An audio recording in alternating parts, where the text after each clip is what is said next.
台股一直衝懸，盤中衝到要42000，最後是起794點，收在咧41933點。而這在這陣的股價呢是收在咧2340塊，攏是創新高的。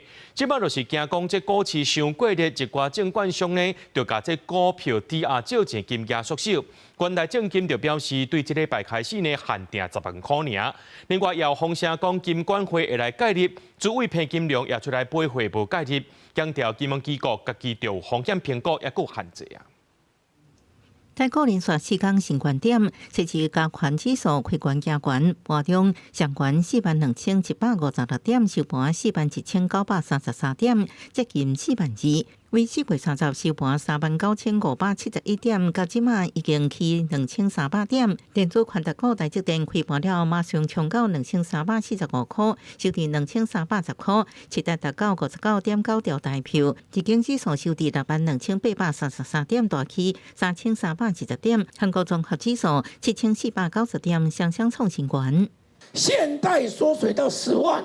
而且戒心還舊被禁止，有沒有這回事啦？規定在這邊，我們不會對日常營運活動去做任何的這樣的一個這麼細緻的指導。不過市場真濟過節記錄，過去不少投資人咧透過股票結合，即馬券商有限貸令，親像元台證金，預料正是這禮拜開始每日這招金額限額10萬，不過有關提供就新現股服務引起關注。金管會解說目前了解，全體券商的融資總額平均敢若達到正達的1.59倍，而法定上限正達4倍，也有一段距離，無可做限制。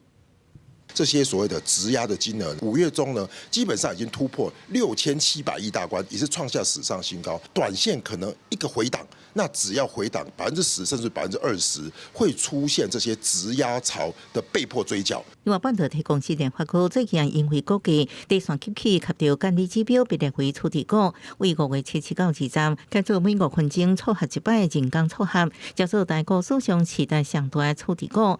照即賣法規包含股價起異常成交量甲周轉率無正常，或者是當沖比例相對懸者因素，攏可能被列為注意股，或者是處置股雖然應買賣，毋過交易變慢，資金要求變嚴，含做當沖。凡是固定的數字、固定的比率，經過一定時間以後，都要好好的檢討。指數往上走，還股價在上漲的時候，我們已經有請我們期局跟交易所這邊在研議各種制度。處置股制度針對差小型股設計，即馬大型權值股也被納入。金管會承諾會在1個月內提出檢討報告，以及特殊情形之下應例外擺渡機制。記者綜合報道。